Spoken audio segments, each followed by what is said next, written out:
আসসালামু আলাইকুম। কেমন আছেন আমার প্রিয় আপুরা? আশা করি আল্লাহর অশেষ রহমতে সবাই ভালো আছেন। আলহামদুলিল্লাহ আমরাও ভালো আছি। তো গত ভিডিওতে আমি আপনাদেরকে বলেছিলাম যে আগামী ভিডিওতে আমি দেখিয়ে দেব যে কি গয়না কিনেছি আর কত টাকা দিয়ে কিনেছি। তো সেটা ভিডিও লাস্টে দেখিয়ে দিব। তো আশা করছি ভিডিওটা পুরো দেখবেন। তো এখানে হচ্ছে সকালবেলা আমি নাস্তা করার পরে আর কি বিছানাগুলো ঝেড়ে নিতেছি, ঘরটা হালকা পাতলা একটু গুছিয়ে নেব আর হচ্ছে আপনাদের সাথে একটু গল্প করব। তো আসলে আমি হচ্ছে একটা নিম্ন মধ্যবিত্ত স্বামীর বউ বলতে পারেন। যদি আমি আমার স্বামীকে ছোট করছি না আর কি, সত্য কথা যেটা সেটাই বলতেছি। আমার হাজব্যান্ডের যে অত আহামরি ইনকাম আছে তা কিন্তু না, তবে যতটুকু আছে আলহামদুলিল্লাহ সেটা দিয়ে আমরা খাওয়া দাওয়া করে চলেও মাস শেষে হচ্ছে বেশ কিছু টাকা সঞ্চয় করতে পারি। ইভেন হচ্ছে ছোট ছোট কোনো স্বপ্ন থাকলে সেটা পূরণ করতে পারি, 1 মাসে হোক বা 2 মাসে বা 3 মাসে। তো তারই কিছু টিপস আসলে আজকে শেয়ার করব আপনাদের সাথে। আপনারা ভিডিওটা দেখতে থাকেন আর আমি বলি। তো আসলে আমরা হচ্ছে যারা হচ্ছে সংসার করি, সংসার চালাই, আমাদের বিয়ের আগে হচ্ছে জীবনটা একরকম, বিয়ের পরে হচ্ছে একরকম। আমি বিয়ের আগে কি করেছি, কিভাবে চলেছি, কেমন লাক্সারিয়াস লাইফস্টাইল আমার ছিল, আমি কত টাকা খরচ করেছি, সেটা আসলে আমার বিয়ের পরে দেখলে আসলে চলবে না। বিয়ের পরে আমাকে চিন্তা করতে হবে কিভাবে আমার সংসারটা একটু উন্নতি হবে, বা আমি হচ্ছে কিভাবে একটা সংসারের জিনিস কিনতে পারবো সেটাই আর কি। তো আমি হচ্ছে মূলত আসলে ওরকম কোনো কিছু টাকা পয়সা আসলে অপচয় করি না, যেটা আমার দামি পোশাক বা কোনো অর্নামেন্টস, জুয়েলার্স, বা মাসে মাসে হচ্ছে পার্লারে যাওয়া, মাসে মাসে হচ্ছে ড্রেস চেঞ্জ করা, আসলে আমি এগুলো মোটেও করি না। যতটুকু আমার প্রয়োজন, যে না আমি আসলে সবসময় ব্যবহার করতে পারতেছি, চলতে পারতেছি, ওরকমই আসলে সীমিত থাকার চেষ্টা করি আর কি।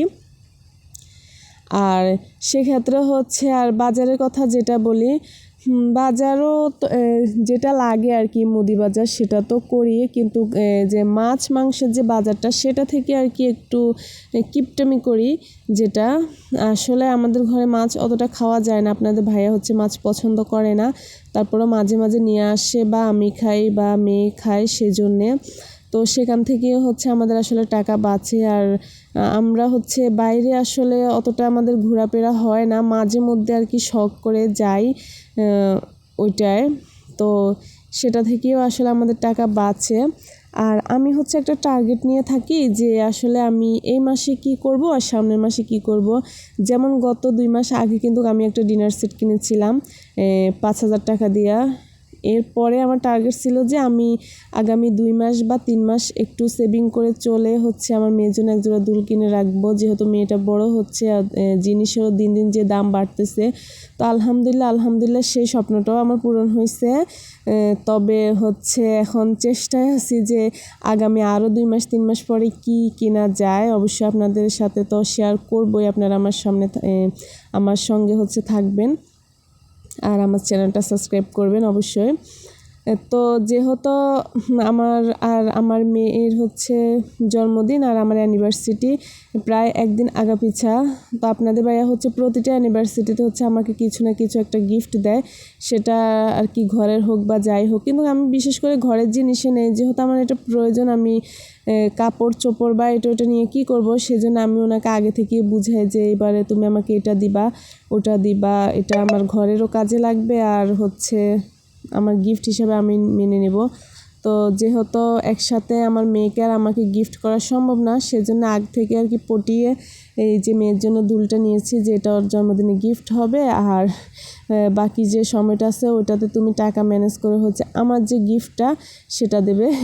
এক প্রকারে এটা হচ্ছে আসলে জোর বলতে পারেন, যে আমি হচ্ছে চেয়ে নিতেছি, উনি দিলে আসলে কি দিবে না দিবে সেটা আমি জানি না, কিন্তু আমি হচ্ছে এটা নির্ধারণ করে দিই যে না তুমি গিফট হিসেবে এটাই দিবে, এটা আমার হচ্ছে আসলে প্রয়োজন। তো এই তো কথা বলতে বলতে হচ্ছে প্রায় জিনিসগুলো দেখানো হয়ে গেছে। এটা হচ্ছে ব্রাশ গ্রেড আর এটার দাম পড়েছে 22,000 টাকা। এখানে 2 আনা জিনিস আছে। এটা হচ্ছে আমার মেয়ের জন্য। আর যে বড় দুলটা দেখাইছিলাম এটা আমার আগেরই ছিল, ওটাও হচ্ছে 21,500 টাকা পড়েছে, কিন্তু ওটাতে 4 আনির থেকেও বেশি আছে। দেখেন সময়ের ব্যবধানে আসলেই স্বর্ণের দাম আসলে কেমন। যেখানে 4 আনি নিয়েছিলাম আর কি 21,000 600 টাকা দিয়ে, সেখানে হচ্ছে 2 আনা এখন নিতে হচ্ছে আর কি 22,000 টাকা দিয়ে। তো ভালো থাকবেন, আল্লাহ হাফেজ।